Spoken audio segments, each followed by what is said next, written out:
Hello, everyone. Welcome back to the Dan Nessel Show. I'm your host, Dan Nessel.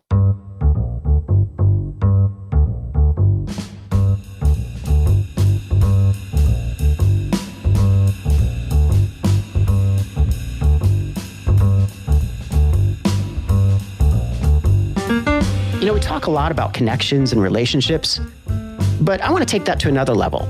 Connections are kind of meaningless in a vacuum. But when you have a group of connected people who build relationships based on a shared goal or mission or vision or something, then you're venturing into the world of community. Recently, I've been fortunate to be in a marketing group that is becoming a community inch by experimenting with new technologies and ideas that are changing everything about how we do business. Now, without getting too geeky about it, it's the Rise community started by Mark Schaefer. And man, it has been mind-blowing. Not only am I connecting or deepening connections with people like me, people I know, and new people I haven't met yet, but holy crap, am I learning? Mostly about Web3. I never thought I'd be in that position. Web3 has always been sort of a mystery to me. But now, before all you guys run away in fear of the blockchain and metaverse and crypto and all those things that may be overloading your brain, I think you'll want to hear what my guest tonight has to say. He's one of the most knowledgeable people I've met on the topic. And thanks to the Rise community, I've had the pleasure of getting to know him, learn from him, and befriend him. He's a marketing and communications pro in the field of higher ed, and his enthusiasm for, and maybe even his obsession with digital content has led to success as a speaker, educator, and author. He's the co-author with content marketing legend Joe Pulizzi of the upcoming bestseller to be Epic Content Marketing. Let's get into content, community, Web3, all that fun stuff with my friend, Brian Piper. Brian, it's good to see you on the show. Great to be here, Dan. Thank you so much. Excellent introduction. Thanks, man. I stretched out a little bit this time because normally, I like to think about what we're going to get into in the conversation. A lot of times my introduction just sort of sets the stage, but the conversation goes the way it goes. That's kind of the organic nature of the Dan Nessel Show, I suppose.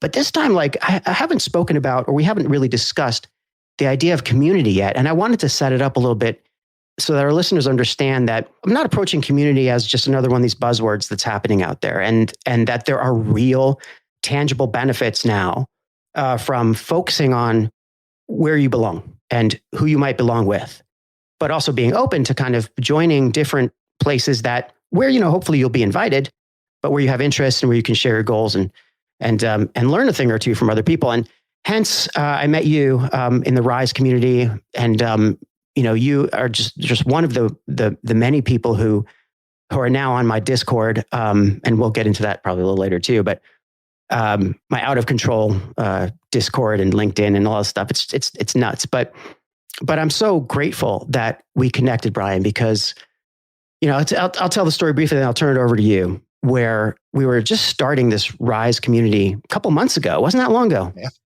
And Mark Schaefer, I speak about him all the time, but Mark started this thing and is kind of an outgrowth of the Uprising, which I've spoken about a few times here and there, but it's a different group of people than the Uprising. They're not discrete groups. There's some overlap.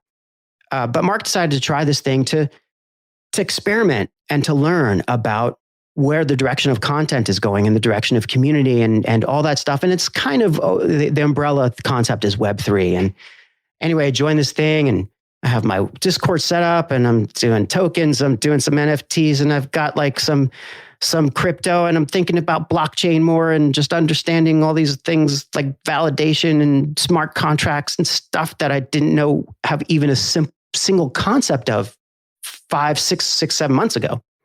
And anyway, so in this community, one of the first things I asked was, hey, does anybody out there, know enough about Web3 to speak to a group of business people, international business people who don't know anything about it? And Brian, you were there, thankfully, because then you came over, you spoke to our company, came over virtually, and you spoke to us. And I'm telling you, the buzz, the discussion continues. And that's the magic and the power of Web3, but it's also it points to the reason why you're successful and why you're getting to be, so well known in the field. You're just so dynamic and you really know your stuff. So anyway, I have spoken far too much, setting you up for what I hope is a tremendous runway for a liftoff into this great conversation. So, Brian, thanks again for coming. And why don't we start by just how'd you get here? How'd you get into Web3? Who are you? Basically, I started off as a website developer. I was a programmer and not a very talented one, not a very happy one. Didn't really love my job. I was mostly working to support my habits and my hobbies. And then in 2014, I read Epic Content Marketing from Joe Polizzi. I was working at a defense contracting company. Within days of finishing the book, I walked down to the vice president of marketing and said, "You need to hire me to do digital marketing for the company," because we weren't currently doing any digital marketing. I couldn't say I wanted to do content marketing because that wasn't a thing at the time. Yeah. And so she gave me a chance. I had done some website work for the marketing team. And so she knew that I had a pretty good understanding of messaging and audience and those sorts of things. But when I was a web developer, since I wasn't a very good web developer and I was working with an excellent team of web developers, they just turned me over onto what we called the web positioning stuff. So back in 1996, Mhm. they said, let Piper do the web positioning because he can't really code that well. So, and that turned into SEO. And I've been doing SEO since 96, optimizing content, working with different people. Worked in a couple ad agencies along the way, mostly developing their website programs. But once I got into content marketing and realized that you can sell things by telling stories and you can contribute information and solve problems for users and really connect much more efficiently with your audience and build that level of trust that we're all looking for. And once you have that, then you can sell them anything they want because they believe you. They understand that you know where they're coming from. So Yeah. I was working for that company for a while. A couple years later, I turned that into a job at the University of Rochester, where I currently work. Within the first 2 weeks that I was working at that job in 2017, they sent me to Content Marketing World, because that was one of my things that I said I wanted to do. I wanted to do more conferences. And so I got to the conference. I saw amazing speakers, Andy Crestodina, Jay Acunzo, watching all these people get up on stage and talk about analytics. Chris Penn was talking about data science. I was like, oh wow, you can get up and talk in front of people about all these things that I do. And I saw Jay Acunzo come out and do his keynote at the end of that conference, and I was like, that's what I want to do. I want to get up and present. We're going to continue the story, but just a shout out here to Chris Penn for a minute, because easily one of the smartest guys to speak to, Really, I mean, on earth. But I've been connected with him forever, and I haven't worked with him. I subscribe to his newsletters, and I run across him at certain conferences here and there. And every time I've sat and talked to him, he just gives me the time. Like, he just focuses in. And if I'm lucky enough to understand what he's talking about, I mean, I undersell myself a little bit, but if, he just is so passionate about analytics and about data. And, he's made a few suggestions in his newsletters over time that I've been able to take into my leadership or into my boss or into whoever I'm working with at the time and say, think that we might want to look at things a little bit differently today because of this. And I just wanted to point out that anybody who's out there and is not subscribing to Chris Penn's work, please go ahead and do that. And I just think it's a must in the toolkit for anybody who's interested in the way that you measure anything, frankly. Yeah, absolutely. And he has such a deep understanding of all the interconnections and the ways you can use different visualizations and different tools and AI. Of course, that's his wheelhouse, is understanding, which we're all going to have to embrace very quickly, even as we already are. We don't even know it in many instances. Yeah. So that was a big eye-opening moment during that conference. And every year that I would go to Content Marketing World, I would track Joe down. I would find him. I would take a selfie with him and thank him for writing Epic Content Marketing, tell him that it changed my entire career path, that I was no longer an unhappy web developer. Now I was a happy content marketer. So, meanwhile, back at campus, things were going great. I was doing all sorts of excellent optimization on the content, setting up dashboards, doing all sorts of data analysis of our content performance. and I doubled our organic traffic the first year that I was there and have at least doubled it every year since then. So driving a ton more traffic to our content. And once they saw that this was actually working, I started, I was just in the central communications department. Once they recognized the impact that this was having, they sent me all over the institution to our business school, our music school, our medical center to work with all those teams and do keyword research presentations and workshops and do SEO presentations. And I thought, well, if I can do that here, I can do that at conferences. So then I started speaking at conferences a few years ago, started doing more training programs. As I did more conference presenting, I ended up getting more consulting jobs. People would reach out to me and ask if I could come do some SEO for their school or come do some content optimization or content strategy. It's funny how that works. It's almost like somebody should write a book about it. You would think. You would think that they're like some book about how to get known. That might be book. It would probably sell very well. That'd be a great book. One of my favorites. Mark, if you're listening, known by Mark Schaefer. We're just joking, of course. Fantastic. The tie that binds. I'm sorry. So go on, please. Yeah, it's so fantastic. Your story is just illustrating why like it just. I don't think anybody's gone. Wait a second. How'd you get more work from speaking so much? Right. I mean, seriously. Yeah. So great. That just builds on success, builds on success, and just being out there builds a whole it's like a cumulative advantage. Yeah. Almost. Perhaps like something like it could be something like that. Yeah. Actually, which I'm finishing right now. It's a terrific book. Another excellent book. One of the things Mark said in Known was one of the best things you can do for yourself is to write a book. Yeah. So I was always looking for, different ways that I could get involved in a book project or different ideas that I could put together in a book. But you always look at all the other books that are out there and you're like, oh, I'm not going to write a book on analytics because look at what Chris Penn just wrote. He is, he knows everything about this. Yeah. Or Andy Crestodina, he's got a book that he updates every year with the latest and greatest. And, one of the things I kept saying every year when I saw Joe at the conference, it's like, when are you going to do a second edition of this? Because, you still have Google Plus in there. You're still talking about, MySpace and things like that, using these references that no longer exist. And so last year, I presented at Content Marketing World in person. And after the conference, it was a much smaller conference, normally 4,000 attendees. Last year, 800 people were there, much more intimate. I ended up hanging out and spending a lot more time with Joe and, talked about the book, obviously, some more. And then about 2 weeks after the conference, we were in a book club through the Content Marketing Institute Slack channel. And we were talking about Content Inc. And he was in there talking with the other people in the book group. And there were only 4 of us, I think, in the conversation. And I asked him again, I was like, when are you going to do a second edition of Epic Content? And he said, do it with me, co-author it with me. I said, yes, I absolutely will. So, my Lord. Yeah.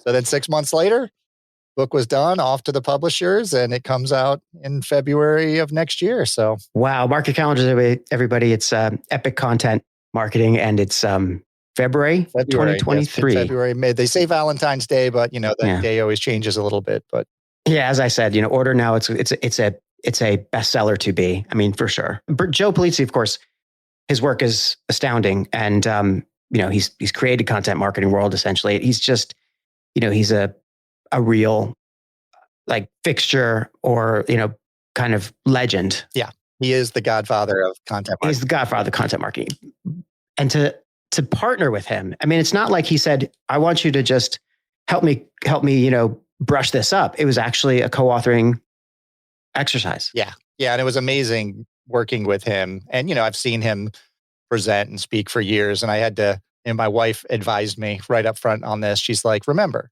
you are equal with him as far as your knowledge and understanding. He's been doing it longer. Don't sell yourself short. Don't, I was like, don't fanboy out is what you're telling me. That's such an important point. It is. It took me a very long time, and it still takes me a long time because I have to tell you, I still fanboy out a lot. But to recognize the fact that, look, I mean, I've been on this earth for half a century.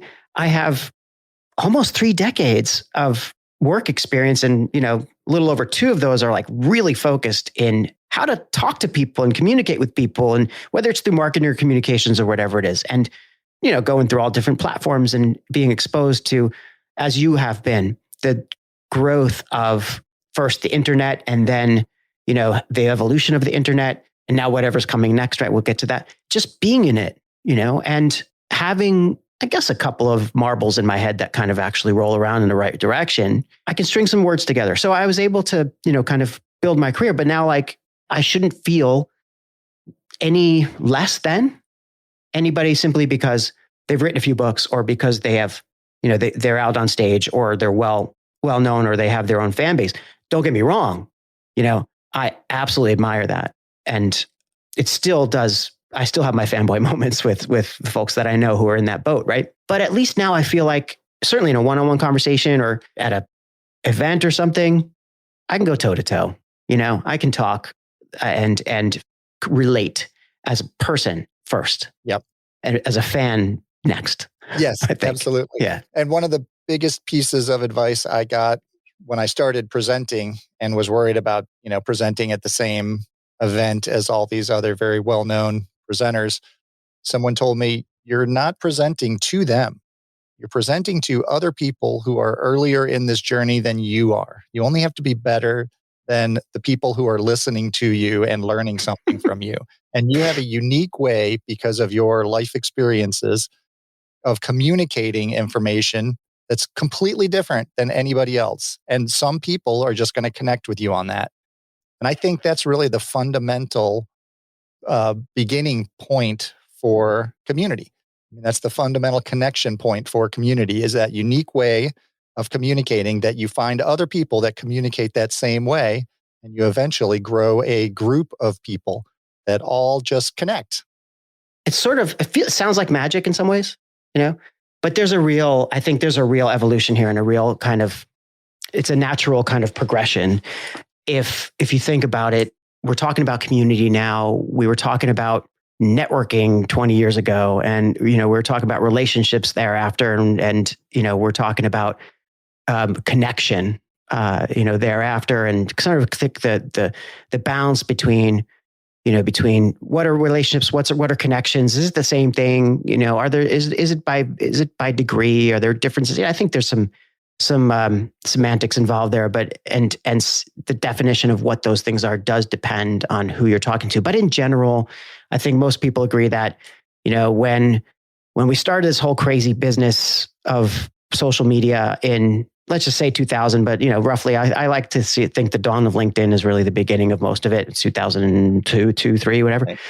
It was about let's network. Let's build a network. My network is big. My network has 300 people. I have this many. And then you start thinking in terms of nodes and connections, and it starts to become like a map of the world based on who you're connected to and who they're connected to and so on, right? And to some degree, we still can kind of look at that. And it's an interesting data exercise to do that too. But then, sort of evolved and saying, wait a second, if everybody's doing that and if everybody's like just connecting to connect, then don't those connections start to get less valuable? The per connection value, I don't know if this is a great thing to say, but, because we're talking about people here, but I got to say, like the 500 people I was connected to in 2003 and 4 were, person for person of much higher value to my future, let's say, than the vast majority of people that I'm connected to now. And it's not a comment or value judgment on them as people.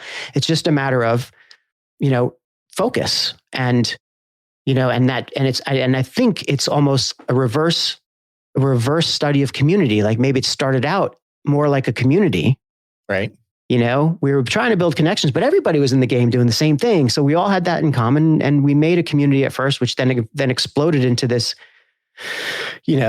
formless, massless kind of audience, right? And then now we're coming back, breaking back into community. Everything old is new again. Mm-hmm. Brian, it's like seems like you've been around long enough. You see these things cycle through. But I'm glad we're focusing on community again. Anyway, I was just trying to figure out like. That whole journey has really been eye-opening. And I'm really glad to see that now people are wising up again and saying, let's find that uniqueness that makes us each connect with one another. Although if you and I both share the same, it's not exactly unique, is it? But still, we do have some interests that are like very much in common. And now there are the tools and people are fed up with some platforms and they're looking for other ways to connect, right? Yeah, absolutely. Yeah. And one of the conversations that Joe and I had last Content Marketing World, which was last September, he asked me, he's like, what do you know about NFTs? I said, I don't know, nothing, I guess. I played around with crypto a little bit in 2018. And ever since then, I just started diving into it and started going into these Web3 communities. And the level of engagement and loyalty and connection in those communities is just astounding. Yeah, I'll bet. I bet it's reflective of those first 500 people who are on LinkedIn. I keep going back to that as a seminal experience because, they used to give your member number when you were in LinkedIn, and I was number 65,000, right? So, or ish. There's like 700 million people on LinkedIn, something like that now, maybe more. So, the first 0.01%, I think, which earned me absolutely nothing. But, I've had the privilege of seeing this whole thing change and grow. And those original people, some of them are the people I'm seeing in the Rise community today, for example. Mark Schaefer, I connected with him in 2003 or 4, right? For sure. And when I first saw him in person in 2018 at Social Media Marketing World, I saw him and I got over that fanboy nonsense and I just walked up to him and I said, hey, Mark, I'm a fan and I don't know if you know this, but I've been connected to you for like 16 years. And he's like, he paused. He's like thinking it through, like, oh, really? And it just was a good conversation starter. Of course, people don't remember way back when, if you've never met really in person, but it was a good starting point. And it definitely kicked off that feeling of community, I think, that we're seeing now in Rise and on the Discord platform that we're all playing with now. Yeah. You're starting to scratch off that little Band-Aid, let's say. I don't know if you want to call it, like rip off the Band-Aid, but like I'm waiting for that Web3 discussion to be kind of blown open. And you started to kind of nip at it there. You started getting into NFTs, you said just last September, sounds like. What, a year ago, September? Yeah. So, all right, that changes a little bit in my mind, my estimation of you, and I'll in a very positive trajectory, because to learn all this stuff in less than a year at the time of this recording anyway, it shows, I think, how dedicated you've been to pursuing this knowledge, but it also is a reflection of your capability to handle information and process it and then transmit it to others as a teacher, right? So, which clearly is why you've done really well as a speaker. But I want to dig into this Web3 stuff for a second because, last September, maybe I knew a thing or two about crypto. I started to hear whispers of these NFTs. I'm like, I'm not going to buy an ape. What am I doing that for, right? Not last, like is it last September or the September before? Last September, yeah. But I didn't have the real kind of either the time or the prescience maybe at that moment to go, I think this is something I need to dig into. My mind has changed since then. You're one of the people that's helped me change it. But tell us about like that, how that started, and how did you like get into this? You start to dive deep into it, as you said, and it's taking you this great direction. So what is it about Web3 that we should all know, first of all, like at the top level, and why did it grab you so tightly? Yeah. So I've always been fascinated with learning new things. I'm a serial learner. Every time I see a new hobby or new interest or new technologies, I love learning everything I can about it. And Web3 was just drinking from a fire hose. There was lots of different content out there, all sorts of different people and channels, projects that you could go learn from. And so I just, started off with NFTs and figured out how to set up a digital wallet. And, along the journey, you deal with a lot of people who are immediately dismissive. And I could see that right away. And it's a very polarizing topic. Whenever I go do these presentations, there's always a handful of people in the presentation that are just like, this is fake money. These are, just right click, save JPEGs. I can do this. And the thing that really attracted me, it wasn't just the new technology. I mean, watching the evolution of the internet as we've both seen, it's been fascinating to see along the way. But the idea of actually owning digital property for the first time and having that in a verifiable public way that we can prove that we own these assets and other people have open visibility to the fact that we own these assets, I just immediately saw the power in that. And it's more than just proving that you belong to a community or getting access to a community, which are great, symptoms of this technology. But I mean, we all understand the importance of personalization. We see it all the time: advertising, communications, all got to be personalized. But the way that we're collecting data and storing data is so inefficient right now. And we're collecting what people choose to give, or we're scraping what we can with third-party cookies, which we know are going away. Mm-hmm. And people are scrambling because they don't know how they're going to replace them. And Google keeps pushing it out because Google doesn't even know how they're going to replace it. And NFTs are the perfect solution to this. You can put whatever assets you want, whatever digital property you want to represent yourself in a wallet, and you can share that. And, talking with Matt Sweezy at Salesforce, one of the largest CRM companies in the world, that suddenly launched an NFT platform. Another uber genius. Yeah. Brilliant guy. Matt. When he was on Mark's podcast, he was talking about, you've got a website with just a single button on it that says connect your wallet. Mm-hmm. That's what the websites of the future are going to look like. And when you connect your wallet, whatever information you decide you want to share with that marketplace, with that brand, they can build you a personalized, customized experience to fit your specific needs. I mean, that gives us such opportunities for tracking, certifications, diplomas, digital resumes. There's a million different applications that we're just starting to scratch the surface on, all of which are going to enable incredible opportunities for community building and connecting with customers and really understanding customers in such a more meaningful way than persona that we come up with. And we say, Sally customer does this and is this old, and and we lump all of our customers into that one category. Now we can look individually at each individual customer based on the information they want to share with us and what they want to communicate to us. It's astounding when you start to think about it. And I know that in the last few minutes, as you've spoken about some of the the potential and some of the kind of the things we'll be able to do when, right? I'm sure that some of our listeners here are going to want to know a little bit more, like backtrack a little and just give a basic primer about what these things are that comprise Web3.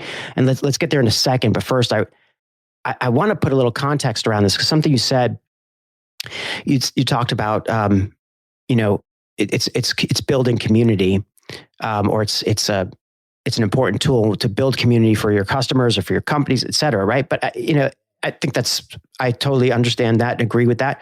I want to think of Web3 as an enabler of community in a lot of ways too. Like, so it sounds fluffy in some ways because, LinkedIn is an enabler of community, and so is Facebook. It's an enabler of community. So but it's not the same thing. And the technologies themselves are just technologies. But when you start to fold in the idea of ownership, is what you said, right? Ownership and, transparency. Right. Yes. Right. And it's not like, hey, we're running around, have all kinds of things to hide. It's just that if you have complete control over your content, and whatever that content is, let's like a resume, for example, that's your content. You control it. It lives in your wallet in the form of an NFT, as does whatever's in your resume, whether they're job like kind of certifications, proof that you've learned some things, qualifications. The future CPA is going to have a CPA in their wallet, and that's going to be the equivalent of the diploma that's on their wall, right? But this is all packed into your wallet, so you can't fool around. I mean, you own all that stuff, so you control who sees it, and you control how they see it. At the same time, there's no lie in here. It's very, very clear. So if you've done the work and if you're doing the right thing, you can really be confident that you're not going to get knocked out by some stupid applicant tracking system because you're not qualified. Guess what? I have everything, every qualification, every validation that's not forgeable. It's real and valid, and I have it all here in my wallet. So I'm not worried about the applicant tracking system.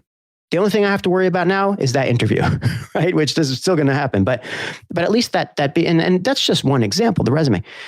So going back, right? Can you break down a little bit the core elements of what Web3 is, and then let's kind of go from there and dig into like what that means to community building and connecting with people and trust, I think is a big thing. Yeah, absolutely. So when I start talking to people about Web3, I basically explain it that it's the next evolution of the internet. And the big difference is blockchain technology.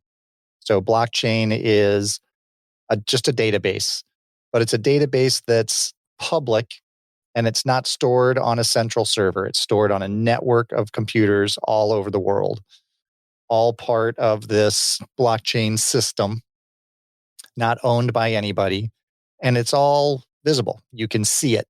Anybody can log into a particular blockchain and see all the transactions, see all the history, see everything that's written on all the nodes in the blockchain. And it's that transparency that empowers different tactics like social tokens. So you can create tokens that you can give away as rewards. It's like dollars, except they live on these blockchains. That's what cryptocurrencies are. They are tokens. Now, social tokens are cryptocurrencies. They're custom cryptocurrencies that brands can create for themselves that then they can use to reward their members, to build communities, all sorts of different ways you can use these tokens, these coins. And then when we start talking about NFTs, these are non-fungible tokens. So a fungible token, like a Bitcoin, is a fungible token. That means it's not unique, is all it means. So I can give you a Bitcoin, you give me a Bitcoin, we both got the same value back and forth. A non-fungible tokens just mean that it's a unique, one of one, not copied. You own that particular piece of art. Based on the characteristics of it, it may be worth more than another piece from that same collection. So you can talk about baseball cards, right? A Mickey Mantle baseball card is going to be worth more than, a baseball card from a current player that has no big stats or anything. Yeah. And you can't just hand it over, exchange it for cash immediately. The value changes. You have to go through a process to sell it, that's then what you get in return from that could be fungible tokens. It could be Bitcoin, it could be dollars, it could be something like that. Exactly. And just one other thing that occurred to me, like when we talk about tokens, and I think people of a certain generation, the brain goes to the old arcade, right? The Chuck E. Cheese or something like this. Totally right. Like I think that's exactly like people go with it. Like if you think that's what a token is, exactly right. You can only use Chuck E. Cheese tokens at Chuck E. Cheese. That's right. But you can get a whole lot of them, and you can trade them in for something else.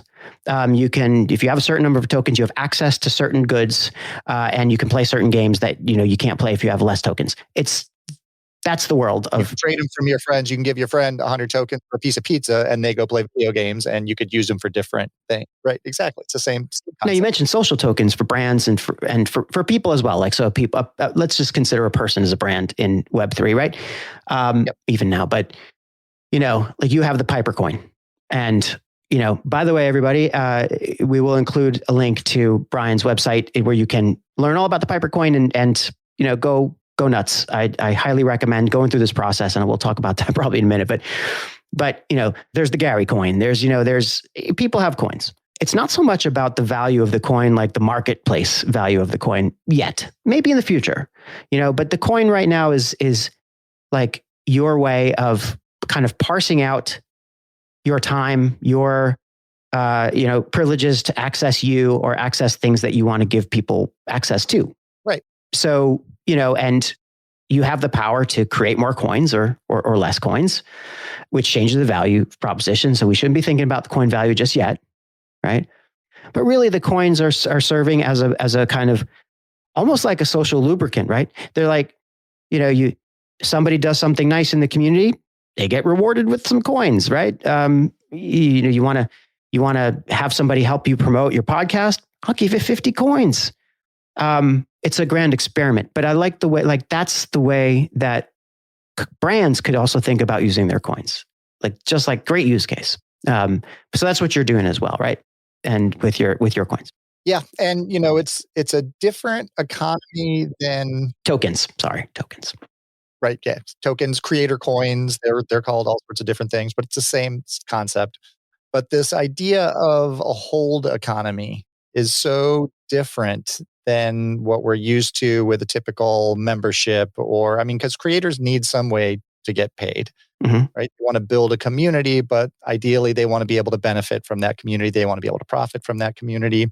So normally you would be used to paying a fairly steep amount every month to get into a mastermind group or into an ongoing class that you could come into and get access to these creators. But in this hold economy, you purchase a certain number of coin to get into these different areas of the community. And then as long as you hold that coin, you have access to the creators, you have access to the other people in the community, which oftentimes is even more valuable than the creator access itself. But then when you're done and you want to leave the community, you sell your coins back. And maybe you sell them back at a profit, maybe you sell them back at a loss. But it's such a different dynamic that creates versus I paid you $40 for my month of access. I expect to get $40 worth of value every month.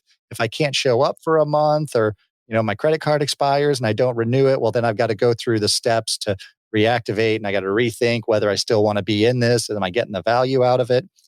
If I put in coins one time months ago, I'm just going to keep those in there. And if you keep giving me more rewards and more coins, well, now I can take those coins and I can buy merchandise or I can buy personal services or I can get one-on-one coaching. Yeah. So it's a much different dynamic in the community. And not only that, it gives the community that sense of co-ownership because now they're invested in your community. They want to bring other people in because they're getting value. They want to share this with their friends. And then when they see the community growing, they see the value of the coin growing, and that's that piece about empowering the community, right? That's part of it. You have to have the right mindset for that to happen, though. That's just like you said, you have to understand this hold economy a little bit. And also the idea that, the coins, you're not required or you don't have to give coins to other people to talk to them or have transactions or whatever. That's just, you're part of this community by virtue of holding these tokens. But, the fact that you can do that, right? That you have these kind of this extra, for lack of a better word, currency that you can use within that community among those people builds that community's strength even more because you're all sharing that. You're all agreed that is valuable. Right. Yeah. If you have a community of just a couple hundred, a couple thousand people, obviously, if you all agree something is valuable, it's not like having 350 million people decide something is valuable, right? It's not like it doesn't become like a real currency, so to speak, yet. Right. So, it's really not about the money part of it. It's not about the pennies on the dollar or whatever the heck these things cost. It's really about the experience of belonging to a group that has agreed that this token is our lingua franca. This is what we're going to be dealing with, how we're going to deal with each other. Yeah. Yeah. And having these communities it's very marketing focused. You have a goal, you have, a particular audience that you're looking to build, a particular group that you're looking to bring in. I'm looking to bring in creators who want to optimize content and who want to learn about Web3. That's what my community is all about. So everybody that comes in is either interested in learning about Web3, they're learning about creating better content, and we all learn together. We all get to play with each other's content.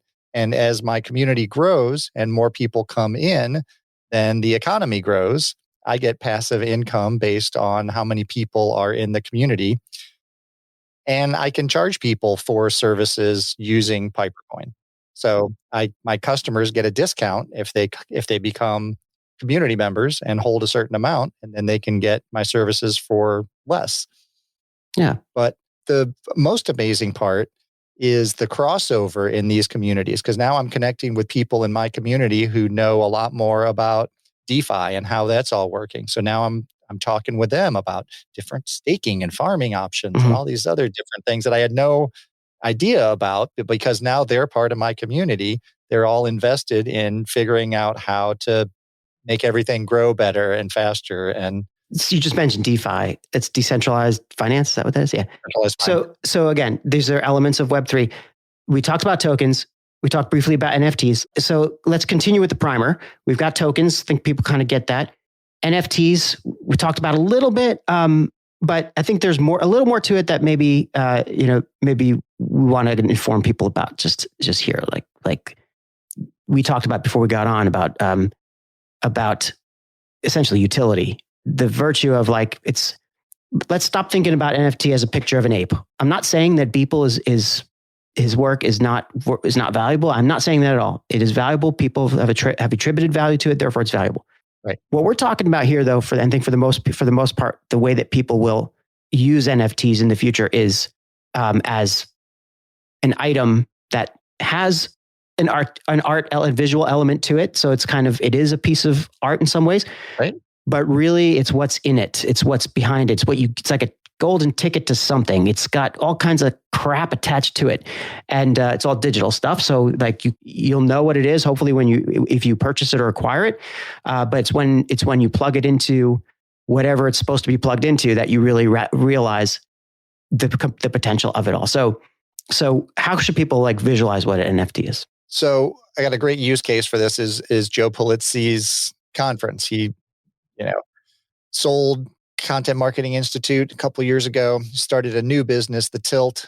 They decided they were going to start doing an event. So created this Creator Economy Expo conference, and he sold lifetime tickets to this conference as NFTs. So I bought one of these NFTs. It was about 5 times the cost of a regular conference ticket. Mm-hmm. So like $10,000. Yeah, that's a lot of money. Yeah, roughly. Yeah.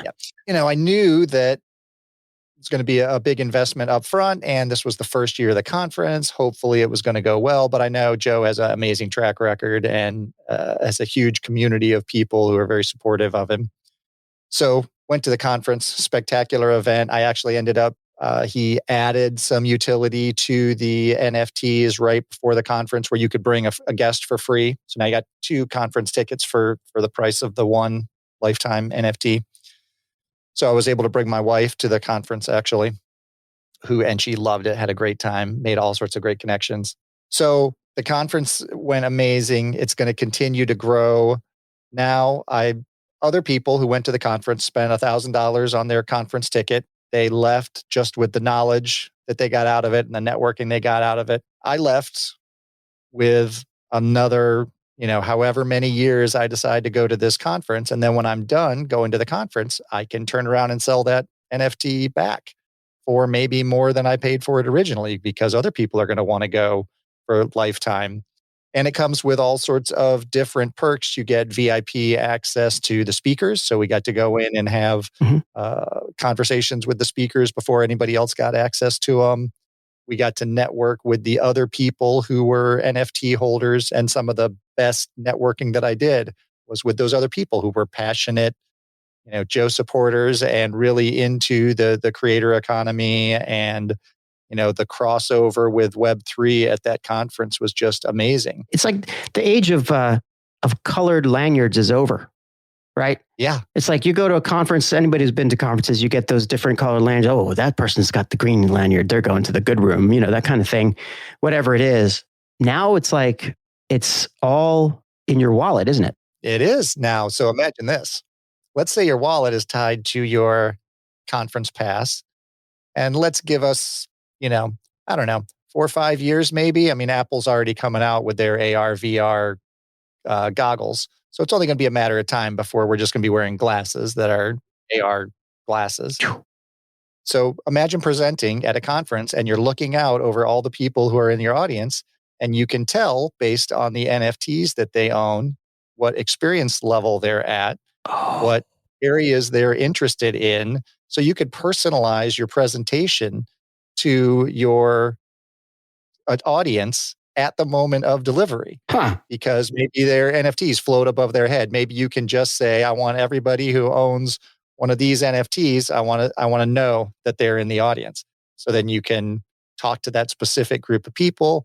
Yeah, it's going to be fascinating. Jeez, changes so many dynamics. So NFTs, that is like, okay, so we're talking about NFTs for access to things.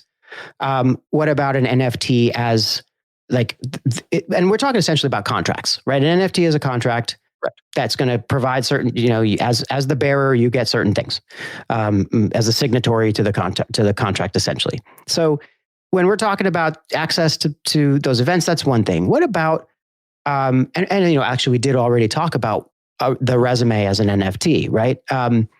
Yeah. What about, are there any other like big use cases you can see now, or you're talking about now for brands that, that kind of are starting to make their way to the fore? Well, Starbucks just announced that they're going to do their NFT loyalty program. So their, Starbucks rewards are now going to be Starbucks NFTs. So let's say you have a particular drink that you always get every time you go in. Maybe you get the latte NFT, and then it gives you a discount just on that particular drink. So you could use it for discounts. You could use it for, obviously, for certifications, for proving membership into particular clubs. There's, a lot of different levels and opportunities for NFTs. So when you sell an NFT, whoever created the NFT, the founder of that NFT, let's say it's an NFT of a book, the author would get royalties every time that was resold. Yeah. So imagine you buy a car off the lot, the dealer never sees any residuals, any residuals from that car. Alfa Romeo just announced that their next car is going to have an NFT attached to it. Whew. So that NFT will store things like your maintenance records. So, it'll store. Oh, good. Bye Carfax. It'll store diagnostics from your computer so that when you go to resell that car, it's going to have a record attached to it of all of these different assets.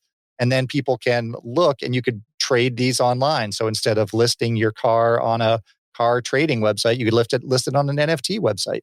And people could go look at the NFT and see what was in that car, see if that was something they wanted to purchase. So there's going to be a lot more of these, they call digital twins, where you have a digital asset that is tied to a physical real world asset.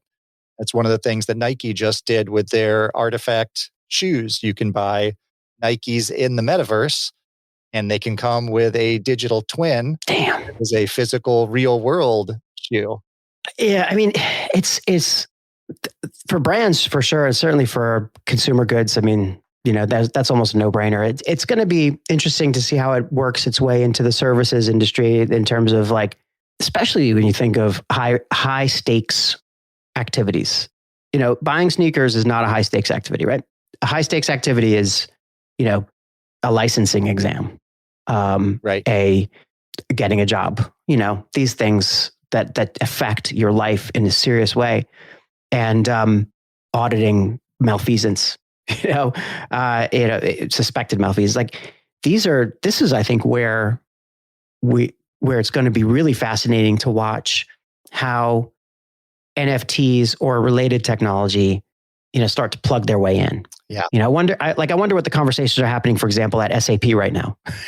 Obviously Salesforce is doing a lot, but right. Well, and then you start, mortgages are going to be NFTs, right? Your car title, it's going to be NFT. You're going to renew your driver's license digitally. You're going to have a digital ID that's going to be an NFT. They may not call them NFTs, but that's what they're going to be stored in the blockchain. They're going to be publicly transparent. Estonia is a fascinating use case. They've converted their entire government system to blockchain back in 2007. Hmm. And it takes 5 minutes to do your taxes because your tax information is tied to your digital ID and it's all stored on the blockchain. So once you plug your digital ID in, they don't know, no one else can look and see, match your digital ID to your personal information, but they could look and see this digital ID made this much money and had this many expenses and it's all on the blockchain. Well, I know the naysayers out there are many. Right? We were talking about that earlier about how every day there's somebody's like, it's a scam. I think when we talk about a digital ID and, they will know that the proverbial they are going to know like what exactly your taxes should be based on your digital ID, because all of your transactions and all of your income and all of your revenue have been plugged in through your wallet. The naysayers out there are going to say, well, who's to stop somebody from stealing your ID? Or, what about the evil characters out there who are going to hack you, right? I mean, it's hard. I can't explain why it's much more difficult to hack, but I know it's much more difficult to hack this. So I'm just going to leave it at that I just kind of know it is, and I'm fine with that. But as far as like bad actors like ruining this whole thing, what are the defenses against that? And what are the things that people should be kind of thinking about now? Because if you're tied to a wallet, right? Actually, maybe let's back up a little bit, because we keep saying wallet. It's not a billfold you put in your back pocket, although you could put a wallet in your back pocket because there's different kinds. But we're talking about, I see, yeah, I've got one of those too. Brian held up a ledger. It's a piece of hardware. It looks like a USB key, but it's actually a wallet, and you can't lose that. But your wallet is a place where you store your assets, clearly. And there's different kinds of wallets and different ways to create a wallet. And, you are free to create as many wallets as you wish. And, I've been talking to people recently, Brian included, who have multiple wallets for multiple reasons. Like there's a wallet that somebody uses just specifically to hold NFTs or mint NFTs. There's another wallet somebody uses just for different currencies. And there's a hardcore crypto wallet where it's just like pure Bitcoin and Ethereum, and that's separate, and they take that off and they put that in their safe deposit box. So there's different ways to slice that cake. Yeah, scale that fish. Yeah. The digital wallet is really where you tie your digital property to yourself. And your digital wallet is all controlled through a passphrase. It's a seed phrase. It's 12 or 24 words that are unique to that particular wallet. And that is the only way that you can recover that wallet. So if you lose your seed phrase, you could lose all your digital assets. Yep. So that's one thing about Web3 is it relies much more on the user being able to manage and control their own assets. There's no, when you talk decentralized, that there's no central authority that you can put in I forgot my password request to. Yeah. It's everything else new again, right? People used to have to hold their gold bullion in their house. So that's right. Yeah. And you can't store, you should not store your seed phrase on a digital device. You should store it, in a Word document on your computer, because if that gets hacked, that all goes away. Mm-hmm. And there are, as with any new technology, there are going to be people who are going to be looking to take advantage of newcomers in the space. There are scammers out there. There are people with lots of fake accounts, because you don't necessarily have to have your wallet, your digital ID tied to a documented real. In many cases, you don't have to have it tied to your personal information. So it's much more important to educate yourself and educate anyone in your community about the risks that are involved and the way that you need to manage your assets and control your assets. Because even the most knowledgeable people in this space make mistakes and lose, thousands of dollars. Yep. And when I first got into that, into crypto and into NFTs, the advice I got was don't put in anything you're not willing to lose. That's right. Which is the way I started.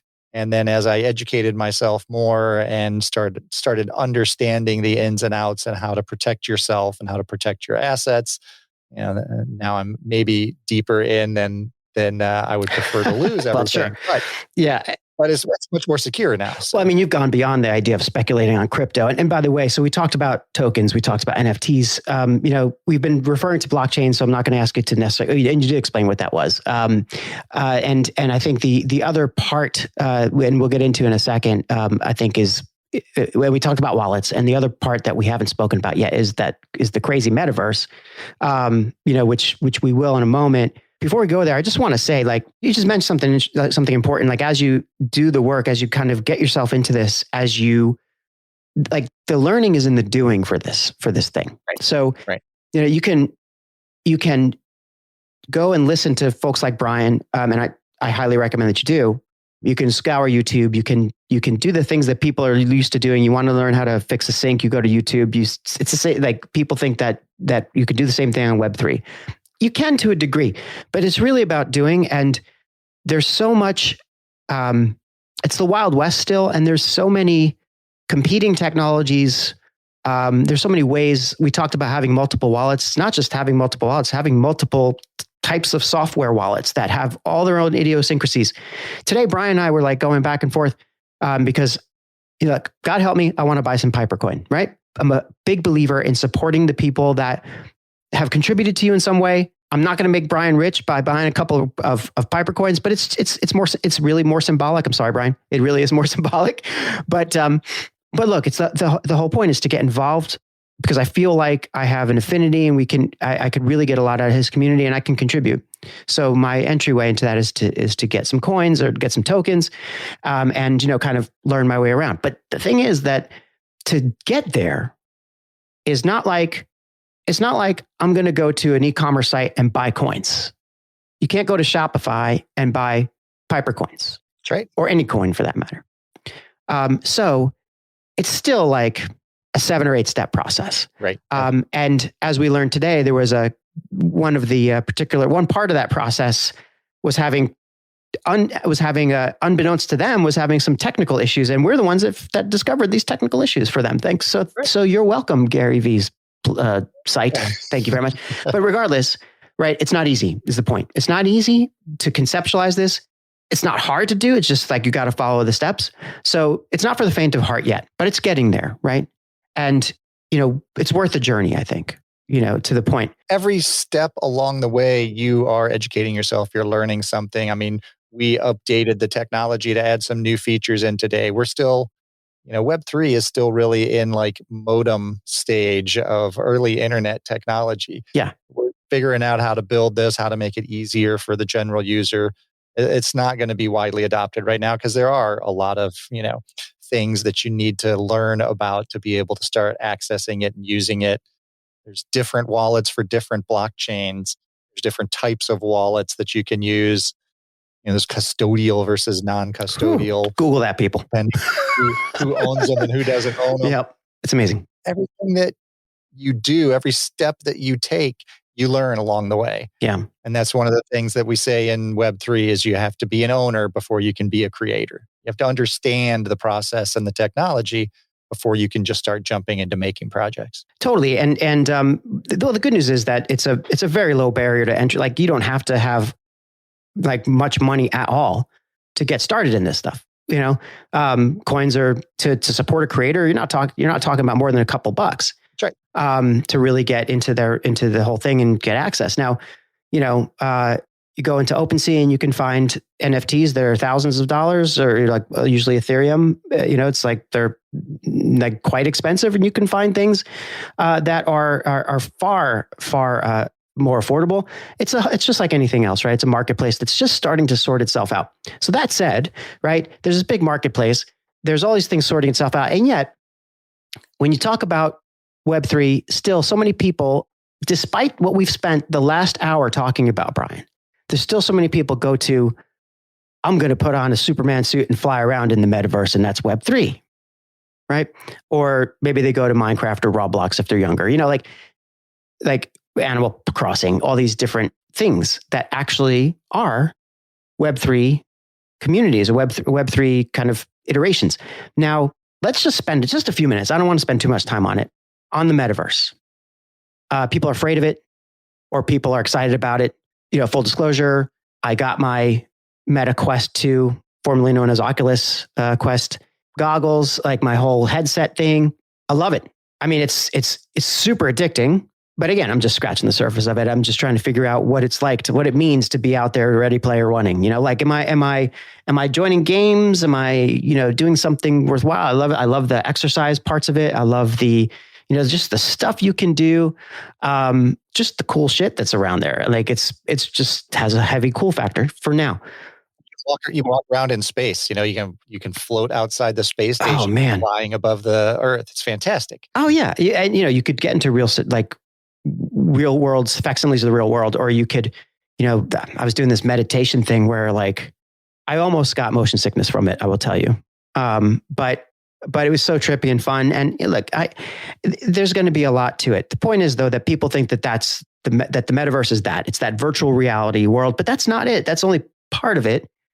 How would you kind of boil down the metaverse to just a couple of minutes, Brian? And like, why should people really care about it? Or do they really need to be focused on the metaverse if the rest of the can you do the rest of Web3 without really getting into the metaverse?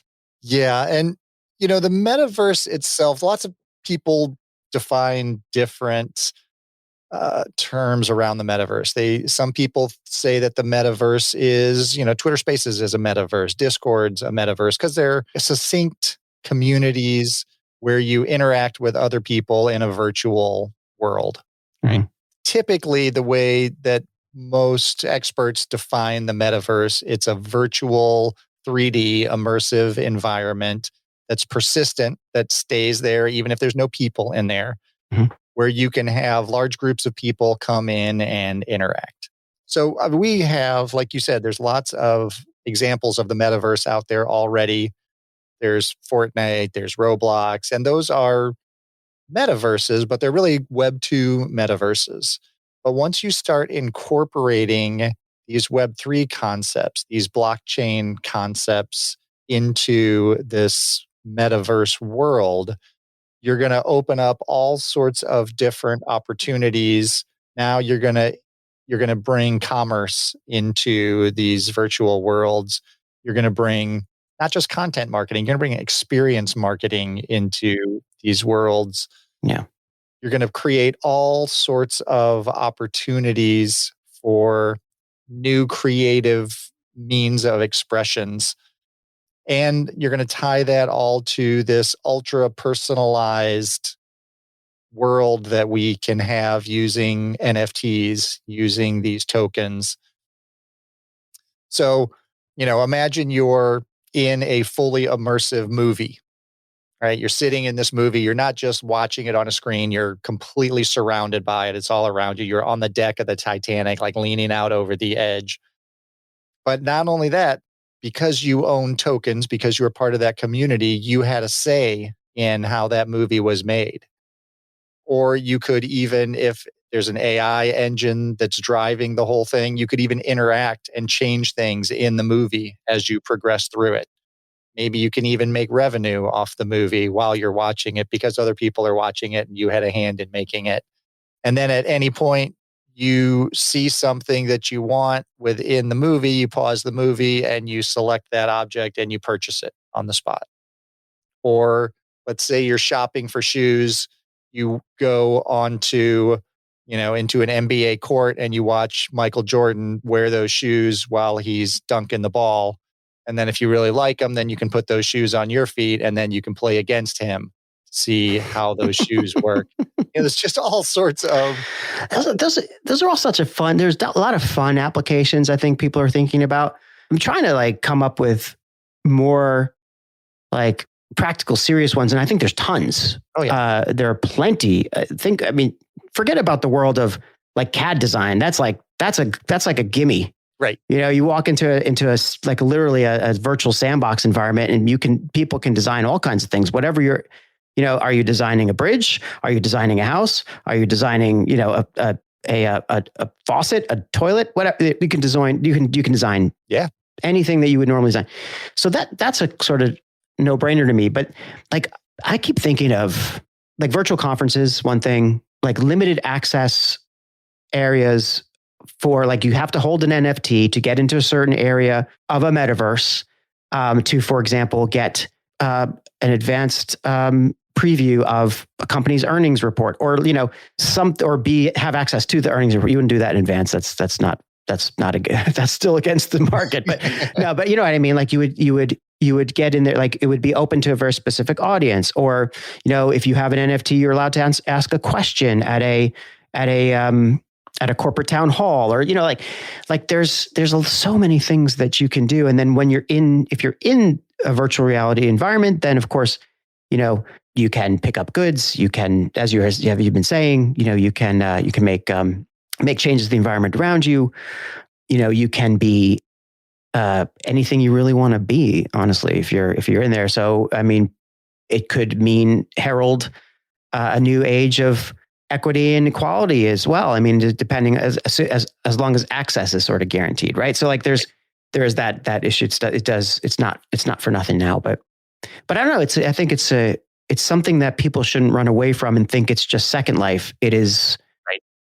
It is, and that dates me a little bit, but it's really, I don't know, the potential is just incredible. And kids today, because they already know how to play around in metaverses, it's going to be natural to them.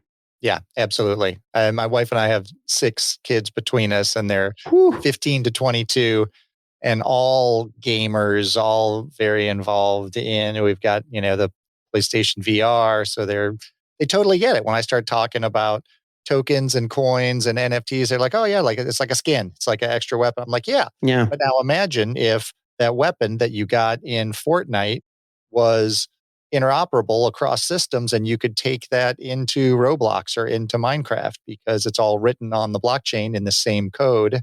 Mm-hmm. Obviously there'd have to be rules against the use of that in these other platforms. And some of the things, the fact that Apple's coming out with this combination AR, VR glasses. So let's say you're driving to work, or you're in your car while your car is driving to work, 10 years down the road from now, and your daughter is in Japan, let's say. And, like one's daughter might be, yes. Right. And you want to have a conversation with her while you're driving, you could just call her, and she would be sitting, your glasses would show her sitting in the car next to you while she's at work thousands of miles away. And you just have a conversation and interact with each other, and you both see each other real time. It's no longer science fiction. You're describing sci-fi films right now, but it's no longer that, is it? It's really powerful in that way. And again, the metaverse itself, or like one of any of the metaverses that you might find yourself in, is also another community enabler, right? I mean, we're talking about doing that for Rise, right? Where we're going to play around, experiment. Sadly, I won't be able to make it when we do it in a couple of days, but I'll join it. I mean, we have our Discord community, which is pretty much locked down. I mean, anybody who's welcomed into the community, can certainly join it. Yep. But once you're in that environment, it is what it is, closed. We'll bring people into the metaverse, and a certain number of people from that community will be like, "Oh, hey, we've never met in real life. We still haven't met in real life, right?" But it makes it even more kind of fascinating. And because, by the way, I will say that my skill with the Oculus right now, if I'm in this room with other people, there is a very good chance that it will break everything you're carrying, or make it disappear, or maybe I'll accidentally write all over you. I still can't figure out the controls. I was in that room, and I was doing I was hitting something, like pushed like a couple things, and all of a sudden I'm like drawing graffiti around, like 3D graffiti all over this experimental room we have, and super cool. But then I stopped what I was doing. I realized my signature was in 3 dimensions, in 4 different colors, all over the place. And I realized that other people are going to come into this room like, shit, how do I clean this up? Dan's out of control. Right? I'm out of control. How do I clean this up? And when the ego on that guy, right? And his signature everywhere. So, so I was like, I had a little while of panic, hoping nobody would pop into the room while I was there, first of all. And second of all, thinking, okay, how do I do this? And then I realized you could, there's a way to manipulate what you've just done and undo it, essentially, and delete things. But It took me a while. They're still, the interface is still underdeveloped, and it's not quite Minority Report yet, but it's not there. It's getting there. Dude, we have been talking for like an hour and 15 minutes. And, I don't like, it's my show. I can go as long as I want, or as long as you're able to. But I think we do need to wrap it up a little bit. And we've covered so much. So we have, I think, in the course of our conversation and a little bit back and forth and maybe looping around a bit, we have talked about community and the way that the metaverse, or the way that Web3 does enable the community, but also some of the basic elements of Web3. And it's great. I learn more about tokens and about NFTs, and about every time I talk about it with you, Brian, I learn something else about the blockchain and wallets and the state of affairs with the metaverse. So those are those 5 things, I think, which is really what Web3 is, as far as I know. But we only scratch the surface. I think I think this we can talk about this forever. I'm really excited about the creative possibilities in this whole thing. I know that you and I are working together now, and maybe by the time this episode comes out, we'll be in the throes of it. But we are working on a co-created book with potentially 30 other authors and Mark Schaefer. So that's going to be a fun project through the auspices of our Web3 community. And that's one major thing. What else is on the horizon for you now, though, Brian? I wanted to ask you before we wrap up, what should listeners know is coming for you? We talked about the book already. That's 2023. Anything that you want to inform people of what's happening and what they should keep their eye on? Yeah, I'm really, focusing on Piper Place. I'm working on building my community using Piper Coin. One of the latest ventures that I've just joined is the Ed3 educator. So it's a community of educators. It's a Web3 community, and I'm part of the Ed3 DAO. We didn't even talk about DAOs, right? Decentralized autonomous organizations. Decentralized autonomous organization. Every time I say that, I get one of the letters wrong. You got it right. I'll tell you that much. You got it right. Well, because I was following you. I was cheating. I was about to say decentralized administrative something. Yes. But wrong. Autonomous. Sorry. Basically, they're companies that are created using these smart contracts that power NFTs. So they are governed through the smart contract. It's transparent how all the assets are going to be controlled and resources spent and people managed. But anyway, this community that I'm a group of, their whole goal is to educate educators about Web3 and how Web3 can change the state of education, with the eventual goal of democratizing education and decentralizing education and providing education to everyone, a global audience, at a much lower price point, at a much lower cost than we're used to with current education. So yeah, that's one of the big projects that I'm involved with. And then, getting ready for the book launch. I'm working on a podcast in the works. Your own podcast? My own podcast, yes. Oh, terrific. Yes. Can't wait for that one. Yeah.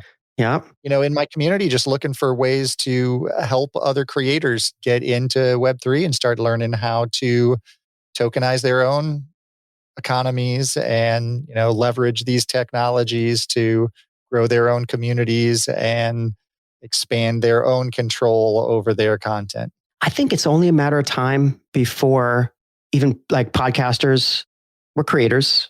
Yeah. Like this content that we're creating tonight together, Brian, is gold.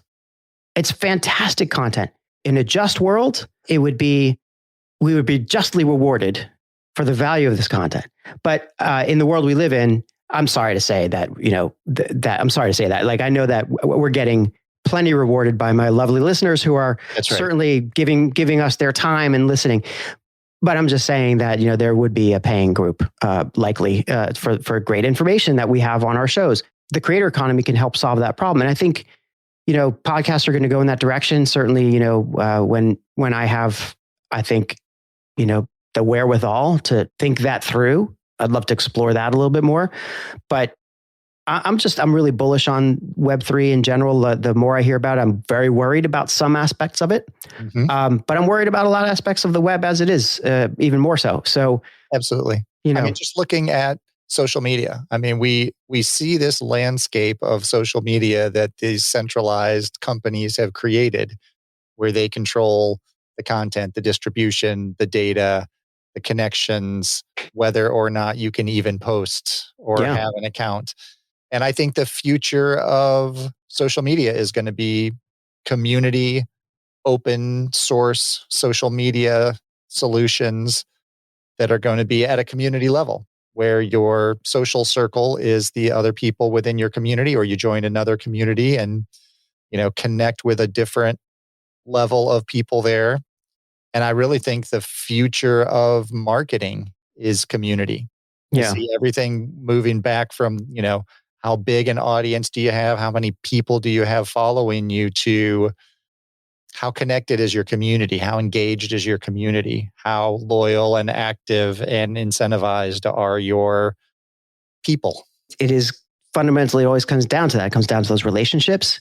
It comes down to those connections, and if we look at all these great technologies we're playing around with as enablers of those connections and as facilitators for those relationships, then we're going in the right direction, right? If we look at it as a way to make money, I think that you're on the wrong boat. I mean, you might, but not for long. And, I would yield to Brooke Sellis on that one. Is like, you need to have conversations. You need to have real conversations and really connect with people on an emotional level and share opinions for those connections to be meaningful. And you can't do that to scale that easily. Community is probably the right size. Yep. And then communities will interact with communities. And, it's almost tribal in a way, but, with rules, I suppose. Right. Well, and that's what, Kevin Kelly said in his 1,000 True Fans article, that's all a creator needs is 1,000 true fans. And then Lee Jen updated that with, in Web3, all you need is 100. You have 100 true fans, 100 engaged people who are all connected to you. You can grow and scale an economy and support yourself and build an incredibly strong community. And I've seen it happen. I've watched it. Dude, I hope you're right. I mean, I am looking to the future, and I want to really embrace Web3 more. I want to embrace community more. I'm already really into it, but I want to bring it to my company. Like, I really want to expose, like, you've helped me do that to a degree. We're only starting to scratch the surface of that. But I know my excitement is really unbridled, and I really have to stop it right now because we're going for so long, and I do have to have some respect for my listeners and not keep them too much longer. But I do want to say, Brian, thank you so very, very much for joining me today, and for what really turned out to be not only a great conversation about what you're up to and how we're growing as marketers and how we're building community, and it also got a really nice primer on Web3 as a sort of woven through it. And I really think it's going to deliver a lot of value to people. And I invite everyone who's listening to check out brianwpiper.com, and his name will be spelled properly in the episode title, but website is brianwpiper.com. And there you can learn about Brian's, his speaking engagements. You can learn about, the Piper coin. You can learn about, getting involved in his community and, what the creator community means. And anybody who's in higher ed, especially, definitely. And I know that there are some higher ed people or just educators listening here because I have a lot of connections in the education field. Please do check out Brian's website. Also check out Brian on LinkedIn. And again, just Brian W. Piper, Twitter, Brian W. Piper. And, he has a Discord, and I'm sure if you go through his website, you can figure that out. Any place I missed, Brian, that people should be looking for you? No, I think that's it. Is that it? Okay. This has really been great, Dan. I really appreciate it. It's a fantastic conversation. I always love talking with you. I love it. Oh, no. And we're just, again, it's like we could keep going. And for fear that we will, I'm going to have to end it now and say thank you so much for coming to the show. Thank you. My pleasure. All right. Thanks for listening to the Dan Nessel Show. I hope you really enjoyed this episode. People always ask me, why do I do the show? I do it for the ratings. I do it for your validation. So do me a favor. Go over to Apple Podcasts, Spotify, or someplace else, wherever you're listening to podcasts, and subscribe, leave a review, rate me, and share with your friends. Anything you can do to spread the word, I deeply appreciate it. Thanks again for listening to The Dan Nessel Show.